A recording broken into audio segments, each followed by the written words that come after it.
Hi everyone, welcome back to Annapoorneshwari fashions.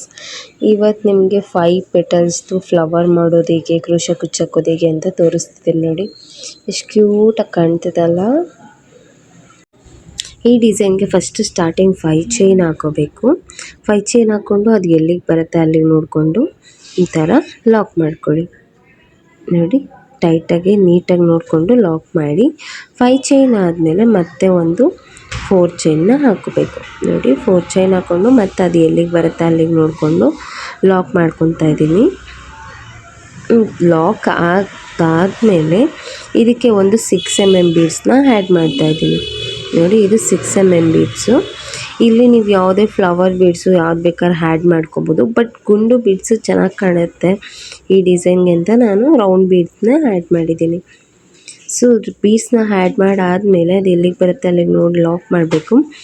ಮತ್ತು ಅದಕ್ಕೆ 6 ಚೈನ್ನ ಹಾಕ್ತಾಯಿದ್ದೀನಿ. 6 ಚೈನ್ ಹಾಕಿ ಬಟ್ಟೆನ ಉಲ್ಟಾ ತಿರುಗಿಸಿ ಆ ಬೀಡ್ಸ್ದು ಲಾಕ್ ಇರುತ್ತಲ್ವ ಆ ಲಾಕಿಗೆ ಲಾಕ್ ಮಾಡಬೇಕು ನೋಡಿ. ಆ ಲಾಕಿಗೆ ಲಾಕ್ ಮಾಡಾದಮೇಲೆ ಮತ್ತೆ 4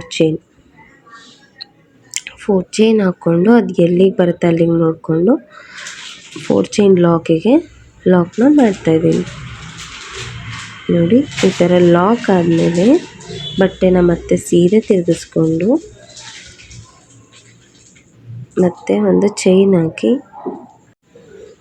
ಒಂದು 3 mm ಬೀಡ್ಸ್ನ ಆ್ಯಡ್ ಮಾಡ್ತಾಯಿದ್ದೀನಿ ನೋಡಿ. ಬೀಡ್ಸ್ನ ಥ್ರೆಡ್ ಒಳಗಡೆ 6 ಎಳೆ ಥ್ರೆಡ್ ಒಳಗಡೆ ಆ್ಯಡ್ ಮಾಡಿ 4 ಚೈನ್ ಹಾಕ್ಕೊಂಡಿದ್ವಲ್ಲ, 4 ಚೈನ್ ಲಾಕ್ ಮೇಲೆ ಇನ್ನೊಂದು 4 ಚೈನು, ಆ 4 ಚೈನಲ್ಲಿ 6 ಡಬಲ್ ಕ್ರೋಶೆಗಳನ್ನ ಹಾಕ್ಕೋಬೇಕು ನೋಡಿ. 6 ಡಬಲ್ ಕ್ರೋಶೆ. ಆಲ್ರೆಡಿ ಯಾರಿಗೆ ಚೆನ್ನಾಗಿ ಕ್ರೋಶ ಬರುತ್ತೆ ಅವರು ಈ ಡಿಸೈನ್ನ ಹಾಕ್ಬೋದು. ಸ್ಟಾರ್ಟಿಂಗ್ ಬಿಗಿನರ್ಸ್ ಹಾಕೋಕ್ಕೆ ಕಷ್ಟ ಆಗುತ್ತೆ ನೋಡಿ. 6 ಡಬಲ್ ಕ್ರೋಶೆ ಹಾಕ್ತಾಯಿದ್ದೀನಿ ನಾನಿಲ್ಲಿ. ಕ್ರೋಶ ಮೇಲೆ ಒಂದು ಸುತ್ತಕೊಂಡು 4 ಚೈನ್ ಒಳಗಡೆ ಕ್ರೋಶನ ಹಾಕಿ ಹಿಂದೆ ಇರೋ ಥ್ರೆಡ್ನ ಮುಂದಕ್ಕೆ ತೊಗೊಂಡು 3 ಲೂಪ್ಸ್ ಕ್ರಿಯೇಟ್ ಆಗುತ್ತೆ. ಅದರಲ್ಲಿ ಎರಡರಲ್ಲೊಂದು ಮಾಡಿಕೊಂಡ್ರೆ ಡಬಲ್ ಕ್ರೋಶೆ ಕ್ರಿಯೇಟ್ ಆಗುತ್ತೆ ನೋಡಿ. ಎಷ್ಟು ನೀಟಾಗಿ ಬರ್ತಾ ಇದೆ. ಇದನ್ನು ತುಂಬ ಪುಲ್ ಮಾಡೋ ಅವಶ್ಯಕತೆ ಇಲ್ಲ, ಸ್ವಲ್ಪ ಹಾಫಿಗೆ ಪುಲ್ ಮಾಡಿ ಡಬಲ್ ಕ್ರೋಶೆ ಮಾಡಿಕೊಂಡ್ರೆ ಸಾಕು. ಕೌಂಟ್ ಮಾಡ್ಕೊಳ್ಳಿ ಎಷ್ಟಾಗಿದೆ ಅಂತ. ಎಲ್ಲದರಲ್ಲೂ ಕರೆಕ್ಟಾಗಿ 8 ಡಬಲ್ ಕ್ರೋಶೆನೇ ಹಾಕ್ಕೊಳ್ಳಿ. ಒಂದು ಜಾಸ್ತಿ ಒಂದು ಕಮ್ಮಿ ಹಾಕ್ಕೊಂಡ್ರೆ ಒಂದು ಪೆಟಲ್ಸ್ ಉದ್ದ ಒಂದು ಪೆಟಲ್ಸ್ ತುಂಡ ಕಾಣ್ತಾ ಇರುತ್ತೆ, ಆ ಫಿನಿಶಿಂಗ್ ಬರಲ್ಲ. ಇದಾದಮೇಲೆ ಈಗ ಮತ್ತೆ 4 ಚೈನ್ ಹಾಕ್ಕೊತಾ ಇದ್ದೀನಿ ನೋಡಿ.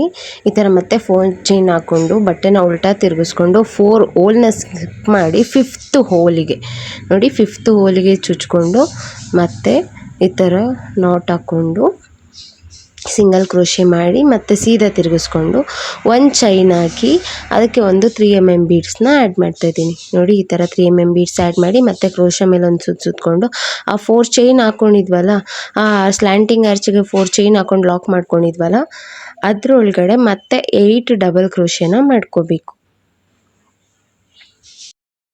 ಎಲ್ಲ ಪೆಟಲ್ಸ್ಗೂ ಇದೇ ಸೇಮ್ ಪ್ರೋಸೆಸ್ಸು ನೋಡಿ. ಕ್ರೋಶ ಮೇಲೆ ಒಂದು ಸುತ್ಕೊತೀರ, ಆ 4 ಚೈನ್ ಗ್ಯಾಪ್ ಒಳಗಡೆ ಹಾಕಿ ಎರಡರಲ್ಲೊಂದು ಈ ಥರ ಮಾಡ್ಕೊತೀರ. ಡಬಲ್ ಕ್ರೋಶೆ ಯಾವಾಗಲೂ ಡಬಲ್ ಕ್ರೋಶೆಗೆ ಕ್ರೋಶ ಮೇಲೆ ಒಂದು ಸುತ್ಕೊತೀರ. ತ್ರಿಬಲ್ ಕ್ರೋಶೆ ಆದರೆ ಕ್ರೋಶ ಮೇಲೆ 2 ಸುತ್ಕೊತೀರ ನೋಡಿ. ಈ ಥರ ಇದೇ ಥರ 5 ಪೆಟಲ್ನ ಹಾಕೋಬೇಕು ನೋಡಿ. ನಾನು ಹೇಗೆ ತೋರಿಸ್ತಾ ಇದ್ದೀನಿ ಇದೇ ಥರನೇ 5 ಪೆಟಲ್ಲು. ನಾನು ಹೇಗೆ ಬರುತ್ತೆ ಫಿನಿಶಿಂಗು 5 ಪೆಟಲ್ ಆದಮೇಲೆ ಅಂತಲೂ ತೋರಿಸ್ತೀನಿ ನಿಮಗೆ. ಕೌಂಟ್ ಮಾಡ್ಕೊಂಡು ಹಾಕಿ, ಹೆಚ್ಚು ಕಮ್ಮಿ ಹಾಕಬೇಡಿ. ಕಮ್ಮಿ ಹಾಕಿದ್ರೆ ತುಂಡ ಆಗುತ್ತೆ ಪೆಟಲ್ಸು, ಜಾಸ್ತಿ ಹಾಕಿದ್ರೆ ಉದ್ದ ಆಗಿಬಿಡುತ್ತೆ. ಸೊ ಕರೆಕ್ಟಾಗಿ ಕೌಂಟ್ ಮಾಡ್ಕೊಂಡು ಎಷ್ಟು ಪೆಟಲ್ಸ್ ಬೇಕೋ ಅಷ್ಟೇ ಪೆಟಲ್ಸ್ನ ಹಾಕ್ಕೊಳ್ಳಿ. ಈಗ ಇನ್ನೊಂದು ಸತಿ ಹೇಗೆ ಲಾಕ್ ಮಾಡಿ ನೋಡಿ. ಅದು 6 ಚೈನ್ ಹಾಕ್ಕೊಂಡಿದ್ವಲ್ಲ ಬೀಡ್ಸ್ ಮೇಲ್ಗಡೆ, ಅದರೊಳಗಡೆ ಲಾಕ್ ಮಾಡ್ಕೊತಾ ಇದ್ದೀನಿ ನೋಡಿ. ಎಷ್ಟು ಚೆನ್ನಾಗಿ ಕಾಣ್ತಿದೆ ಒಂದ್ರ ಪಕ್ಕ ಒಂದು.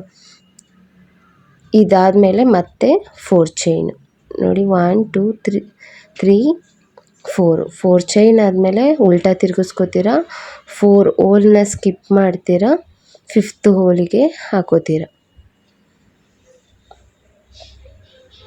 5th ಹೋಲಿಗೆ ಹಾಕಿ ಒಂದು ಲಾಕ್ನ ಮಾಡಿ ಮತ್ತೆ ಬಟ್ಟೆನ ಸೀದಾ ತಿರುಗಿಸ್ಕೊಂಡು ಒಂದು ಚೈನ್ ಹಾಕಿ ಮತ್ತೆ ಅದಕ್ಕೊಂದು 3 mm ಬೀಡ್ಸ್ನ ಈ ಥರ ದಾರ ಪುಲ್ ಮಾಡಿ ಟೈಟಾಗಿ ಇಟ್ಕೊಂಡು ಮತ್ತೆ ಒಂದು 3 mm ಬೀಡ್ಸ್ನ ಆ್ಯಡ್ ಮಾಡ್ತಾಯಿದ್ದೀನಿ ನೋಡಿ. ಈ ಥರ ಆ್ಯಡ್ ಮಾಡಿ ಮತ್ತೆ ಕ್ರೋಶ ಮೇಲೆ ಒಂದು ಸುತ್ಕೊಳ್ಳಿ.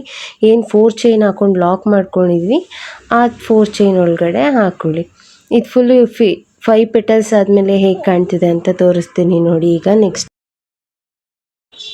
ನೋಡಿ, ಈಗ 5th ಪೆಟಲ್ ಫಿನಿಶಿಂಗ್ ಮಾಡ್ತಾ ಇದ್ದೀನಿ. ಇದನ್ನು ಲಾಸ್ಟ್ ಪೆಟಲ್ ಕೂಡ ಫಸ್ಟ್ 6 ಚೈನ್ ಹಾಕ್ಕೊಂಡಿರ್ತೀವಲ್ಲ ಅದರೊಳಗಡೆ ಫಸ್ಟ್ ಲಾಕ್ ಮಾಡಬೇಕು, ಮತ್ತು 4 ಚೈನ್ ಹಾಕ್ಕೊಳ್ಳೇಬೇಕು. ಹಾಕ್ಕೊಂಡು ಸೇಮ್ ಪ್ರೋಸೆಸ್ 4 ಹೋಲ್ನ ಬಿಟ್ಟು 5th ಒನ್ನಿಗೆ ಲಾಕ್ ಮಾಡಿ ಸೇಮ್ ಎಲ್ಲ ಪೆಟಲ್ಸ್ಗೂ ಹೇಗೆ ಮಾಡ್ತೀವಿ ಅದೇ ಥರ ಮಾಡಿಕೊಂಡು ಎಲ್ಲಿಗೆ ಬರುತ್ತೆ ಅದು ಗ್ಯಾಪ್ ನೋಡ್ಕೊಳ್ಳಿ. ಈ ಥರ ನೋಡಿ, ಎಲ್ಲಿಗೆ ಬರುತ್ತೆ ಅಲ್ಲಿಗೆ ನೋಡಿಕೊಂಡು ನೀಟಾಗಿ ಲಾಕ್ನ ಮಾಡ್ಕೋಬೇಕು. ನೋಡಿ ಈ ಥರ ಲಾಕ್ ಮಾಡಿ ಮತ್ತೆ ಸೇಮ್ 5 ಚೈನ್ನ ಹಾಕ್ಕೋಬೇಕು. ಚೆನ್ನಾಗಿ ಕಾಣ್ತಿದಲ್ಲ ನೋಡಿ, ಫಿನಿಶಿಂಗ್ ಹೇಗೆ ಬಂದಿದೆ. ಪ್ರತಿಯೊಂದು ಸೇಮ್ ಇದೆ. ಯಾಕೆ ಸೇಮ್ ಇದೆ? ಸೇಮ್ ಮೆಸರ್ಮೆಂಟು, ಸೇಮ್ ಕೌಂಟಿಂಗ್ ಹಾಕಿರೋದ್ರಿಂದ ಸೇಮ್ ಇದೆ. ಮತ್ತು ಇಲ್ಲಿ 5 ಚೈನ್ ಹಾಕ್ಕೊತಾ ಇದ್ದೀನಿ. ಅದಾದಮೇಲೆ ಮತ್ತೆ same process 4 chain beads, 6 chain, ಅದೇ ಥರನೇ ಚೆನ್ನಾಗಿ ಕಾಣ್ತಿದಲ್ಲ. Thank you for watching. ಇದೇ ಥರ ಬೇರೆ ಬೇರೆ ವೀಡಿಯೋಸ್ ಬೇಕಂದರೆ ಪಿಕ್ಚರ್ನ ಶೇರ್ ಮಾಡಿ, ಕಮೆಂಟ್ ಮಾಡಿ, ನಾನು ಖಂಡಿತ ಮಾಡಿ ಹಾಕ್ತೀನಿ.